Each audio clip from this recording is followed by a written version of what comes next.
On Thursday, the Justice Department took into custody in El Paso 2 more alleged leaders of the Sinaloa Cartel, one of the most violent and powerful drug trafficking organizations in the world.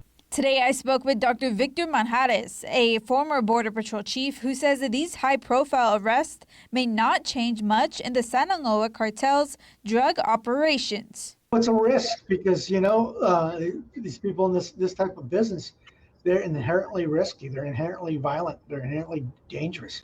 Now, the jet landed here at the Donna Ana International Jet Port. Now, that jet has since been removed from the public's view, but this is where Zambada, who was wanted for $15 million, and Guzman Lopez, who was wanted for $5 million, were taken into custody. I don't expect a big change on that, because what normally happens is when you get the leadership that gets arrested, there's a vacuum that's created and someone quickly fills that vacuum. But Manjares says violence could end up in between cartels that could potentially cross over the border. Our greatest worry was spillover violence from Juarez, right? Having organizations in Juarez being violent fighting, and then that violence spilling into El Paso.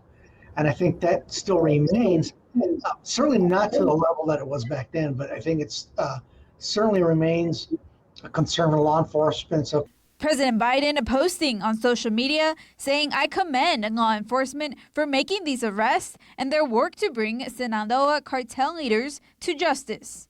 Meantime, El Paso Congresswoman Veronica Escobar releasing a statement saying, "I applaud the Biden-Harris administration, which has prioritized tracking these violent criminals down, and look forward to Attorney General Merrick Garland persecuting them to the fullest extent of the law." Now we are going to continue to monitor the judicial process and prosecuting steps for these 2 drug lords, and we'll be sure to keep you updated both on air and online at kfoxtv.com. I'm live in the studio tonight, Julia Spencer, KFOX 14 News at 9. Julia, thank you. So meantime here, Mexico officials are denying participation in the operation to capture the Sinaloa cartel leaders. The country's secretary saying that they were informed of the arrest by a phone call from the U.S. Embassy in Mexico. And then in a second call, minutes later, they were notified that the identities of both Zambada and Guzman had been confirmed by their fingerprints. Meantime, El Chapo serving a life sentence in the U.S. after he was convicted back in 2019.